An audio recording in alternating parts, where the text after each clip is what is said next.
Mental Mana, mastering the mental game of Magic the Gathering. Improve your psychology, improve your thoughts so you can win more and improve your life. So, review this book. It was written by Will Jonathan, who is a sports mental coach with clients including PGA Tour golfers, Major League Baseball players, Olympic swimmers, NCAA athletes, and Magic players in the Pro Tour and GP circuit.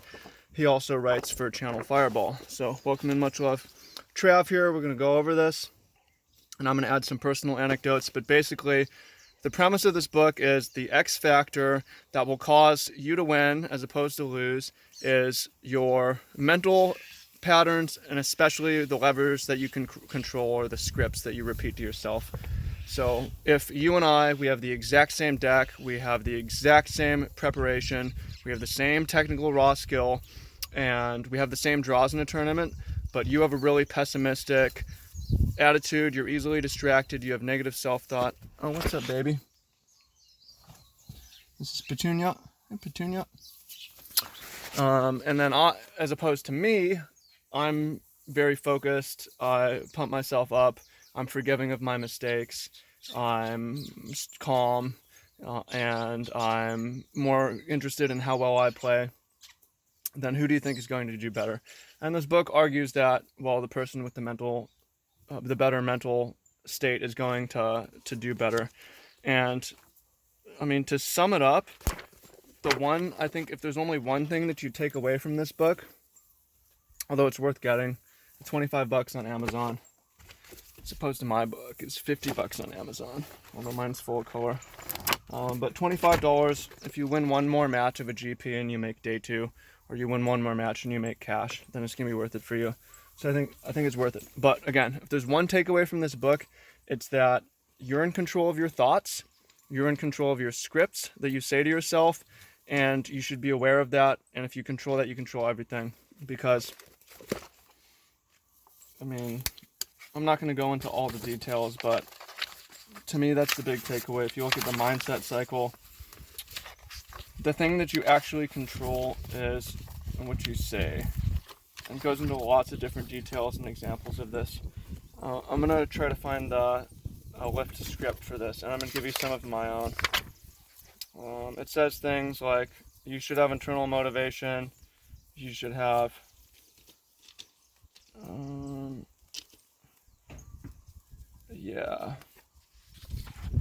you should care more about your performance.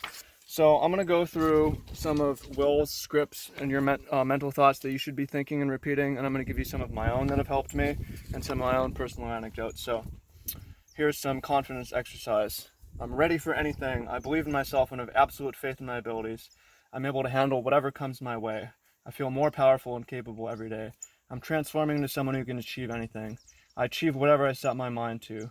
I believe that I can achieve anything I want. I will face anything that confronts me. I face each challenge head on. I trust myself in everything. And me, I recommend putting stuff like that on your wallpaper of your phone, putting it on your here's some more scripts. Putting it on your wall, writing it, your screensaver on your computer, that sort of a thing. So lift script, mulliganings. Some of you lose because you don't mulligan, because it's like, man, I'm mulligan, I'm going to lose. I used to have that problem.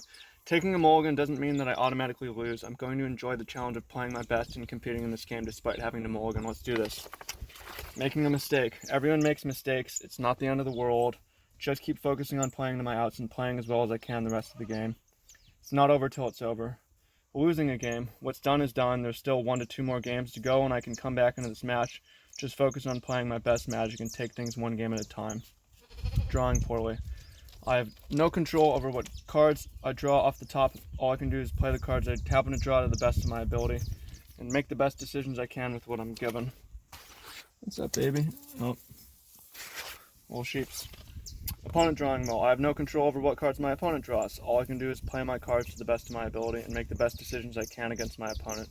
If I can do that, then I'm satisfied. Crowd watching you play. People watching me play doesn't affect me in a negative way whatsoever. I enjoy playing in front of others and showcasing my skills. A little time between rounds. Okay, so those are his examples. I'm going to give you some of my examples. I definitely think that my biggest advantage in Magic. One, confidence from real preparation. I was better prepared than most people. Being in better physical state, and he talks about this in here. Sleep and being healthy and eating the right meals. But yeah, for me, definitely mental side of things is a huge thing. So some of my scripts that I found really helpful over time, and things that I've been doing for years because I believe in the power of affirmation. And also, I practice these as I prepared for my TEDx talks, especially the second one. But for me, some of my scripts, the more people watching, the calmer I get. The more people watching, the calmer I get. The higher the stakes, the better my play. The higher the stakes, the better my play. I always win my win and ends. I don't think I've ever lost a win and end. Maybe I have, but I don't remember it. I choose not to remember. I've won 3 win and ends for GP top 8s. I've never lost a win and end. I always win my win and ends. The calmer I get, the more nervous my opponents get. More nervous my opponent get, the calmer I get. I play my best. I play even better against better competition. So when I sit down at the draft table at the Pro Tour and I look around, I'm just thinking like, wow, these guys look so nervous. Whoa, I'm sorry for them. I feel very calm. I'm feeling more and more calm. I wouldn't want to play against me. I would be nervous too. That sheep stepped on a thorn over here. The brown one. Oh, can't point. I'm going to go over there and help her as soon as this video is done. I was wondering why she was lying down. Barney, what other scripts can I give you? I think those are the main ones for me. Is the calmer, the more people watching, the calmer I get. The higher the stakes, the better my play, and those things compound because the stakes get higher and higher. More and more people watch, I get calmer, I play better. And that comes from real confidence and preparation. And also, I don't love streaming anymore, but streaming a lot was helpful for that because you get used to a ton of people watching. Being on YouTube, you get, and it's like, you know, there's different ways to approach it. Will says, you tune out the crowd. I'm more like feed off the crowd. Will says, make your opponent faceless. I'm more like feed off my opponent. And then there's a couple other minor things that I would nitpick at. Obviously, it's a great book and I recommend it, but it says no, like careful with the caffeine, no sugary drinks. I'm a health nut. I don't like to do that. Before the final round, it's probably going to help you because you want sugar to hit your bloodstream and hit your brain real fast. He says you burn like, I think it was like 65 calories an hour, just your brain when you're doing high level thought. I don't know the exact numbers, but you're going to burn about 1,000 calories just through your brain over a Grand Prix. So you got to eat a lot of food and have a lot of energy coming in.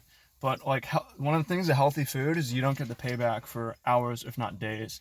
So if you're coming into the final round, I think it's totally reasonable to take caffeine and even have a sugary drink because, yeah, you're going to crash later, but it's the final round. Who the fuck cares? You're just trying to win this next round, right?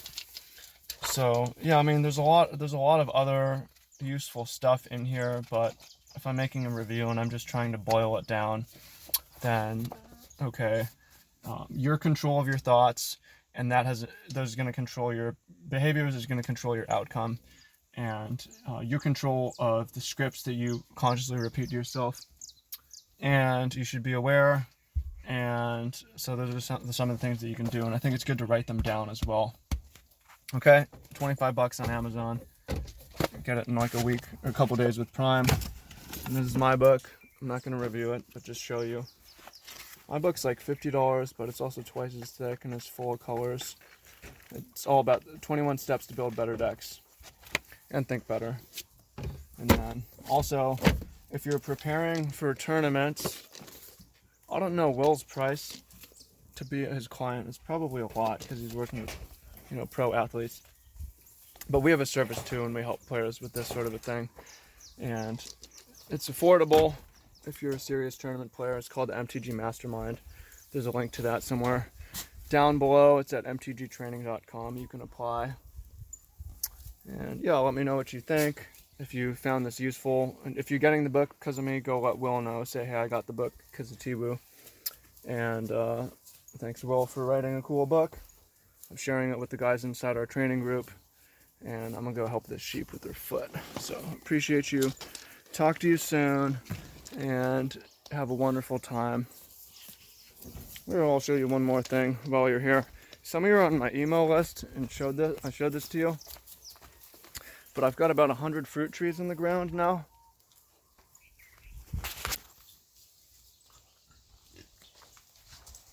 And I'm partnering with the government to hopefully turn a trash zone. Oh, the sheep shouldn't be in here. That's right. Turn a public dump zone into a public food forest. So that's some of the cool shit that I'm working on. Yep. Don't even think about it, Stewie. Alright, I'm gonna go help the sheep. Peace out, much love, and have a wonderful time. Talk to you soon.